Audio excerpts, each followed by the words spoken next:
I thought on Fight Night we saw Tszyu we saw him grow up that week. I personally saw him grow up. I thought he did some things that show maturity.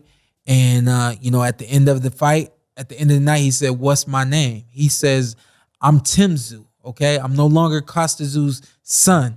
And I really do think that not only does he believe it, I think he showed it. And I think he proved some things to himself, and that's how you grow up, like on Fight Night in the moment. Is the question all week was, is he ready? He's never been against this kind of opposition. Is he ready? So guess what? 2013, nobody thought I was ready. My team, we knew that we were ready, but essentially, until we get in the ring and put it down that night against Devin Alexander, we truly don't know if we're ready. But in that moment, I grew up in the moment, and I also proved to myself that I was ready. Tim just did the exact same thing. That's scary for Charlo. It is. This guy now has a whole different level of confidence. Yeah. Because before he thought he could beat you. Yeah. As a mandatory. Yeah. But now he's like, I saw you fight this guy. Yeah. And now, just tooth and nail, you had to dig deep, and I ran through him. Yeah. The level of confidence is... Twice. Because even in the rematch, Charlo gets the knockout. But it was a hard fight between to get a knockout. I think he was losing. Yeah. Before that knockout. Yeah. So you look, and then Tszyu's like, this guy never hurt me. Yeah. He never had me in trouble. Yeah.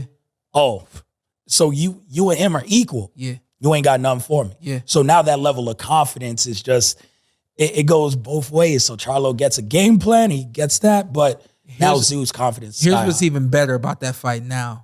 You get a Tszyu who, had he not fought Tony Harrison, everyone would have said if he loses to Charlo, he wasn't ready. Everyone would have said he's never been up against anything like that. What did you think was going to happen? Now we know that he's ready. His stock has risen. Whether you like it or not, his stock has risen. Then guess what? You got Charlo coming off of 2 fights against Castaño. One fight where he didn't make any adjustments at all, a fight that I personally thought he lost.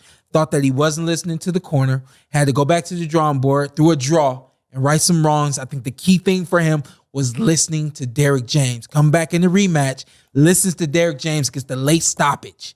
Now he proved to himself, a lot like Tim proved to himself that he belongs there. Charlo proved to himself, as long as I listen to my corner and I make the adjustments, I come out on top. So outside of an injured hand, we got 2 fighters clearly in their prime. Yep. I don't know Charlo's age, but he's right around that 29-30 mark right there too. 2 fighters in their prime, no excuses. We got one of the best fights that could be made at 154. No, hands down. And now it looks like Tim is Charlo's toughest opponent. Yeah. Because for everything it is, and, full disclosure, I vote for the ESPN pound-for-pound rankings. Okay. I'm on that panel. I've had Charlo floating around 10 through 12. Where you had me back in the day. Where did you have me at? You were around there. All right. Around there. Kill. Shawn, you were the mix. Kill. No, but you look at that and it's just like, people are like, why isn't he top 7? Yeah. How do you have guys with 2 belts above him? Yeah. Undisputed. Yeah. And it's just one of those things where the level of competition just wasn't there. Mm-hmm. And then when it was, and I don't think it's not 160, right? It's not 147. 154 isn't that deep. Mm-hmm. But when it did get tougher, I don't want to say he struggled, but he was equal to those guys. Yeah. He has a draw. He has the 2 Harrison fights, one being a loss, come back and avenging it. Right. And I'm not a proponent of like wins and losses matter that much in boxing. Sure. Because I love that, like rematches and everything. But when we're talking pound for pound, there's people who don't struggle. Yeah. Terrence Crawford got 1 belt. Yeah. Doesn't struggle. Never struggled in a fight. Yeah. Errol's been great. Errol's had closer fights. He has more belts. Yeah. But similar opponent, you. Yeah.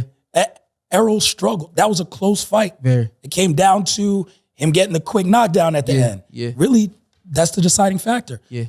Crawford doesn't have close fights. Yeah. That's why he's above Spence. Yeah. Because in pound for pound, no one's gotten close to him. Mm-hmm. Arguably, he's gone fights without losing rounds. He lost rounds to me. So he's had like those fights. I think of like Benavidez fight. Like there's fights where he just blew through people. Yeah. Spence has had more laboring fights. Sure. When you get to that high level, these things matter. They're supposed to be laboring fights too. And Charlo has those laboring fights. Other people sometimes do not. So it's I think one of those things. but the thing with Charlo, because when you get to that level, there's supposed to be, I like that word, there's supposed to be laboring fights. There's supposed to be close, competitive, exciting fights. Charlo's fights were close, but they weren't that exciting. And the opposition, first of all, the name wasn't there. Beyond the name, you really couldn't see something very glamorous about this opponent.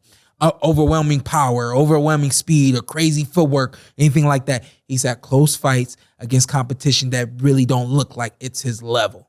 You know, so I think with this fight, we will finally be able to, even though he is undisputed, say, hey, this is who this kid really is. I personally think he's gotten better since the Castaño fight. And I saw a lot of what I went through in my loss with Kale, a lot of what he went through in his draw with Castaño, where there were just moments where he didn't listen to the corner, adjustments were told, and adjustments weren't made. And so I think we have a great Charlo getting in the ring with a very good Tim Tszyu relatively soon. He has to prove it. That's what's so great now. Yeah. Like he has someone where you finally think like this guy's on his level. He has someone younger. And kudos to him, because a lot of champions, after being undisputed, would have vacated, they would have bounced. Even if you stay, you weren't going to fight, the young guy coming up. Mandatory or not. You move something around, you're not taking all challengers. He doesn't run from anybody. He didn't just say like, yo, I'm gonna go fight Danny Garcia. He's at 154 now. Like he's not fighting like just someone with a bigger name, maybe a smaller guy. Other fighters, and I'll raise my hand, would have said that. I'm not taking on the 28-year-old dangerous guy in our division. There's nobody racing to fight Boots. No. Virgil Ortiz at 47, right? Like those guys have to become mandatories. But Charlo was like, he's been a mandatory for like, what was Tszyu mandatory for like 3 months, 4 months? He was like, all right, let's go. Like it's one of those things where you can say a lot, he ain't scared of nobody. So it'll be interesting to see how he proves it. I think this fight could get him into that 10 range for pound.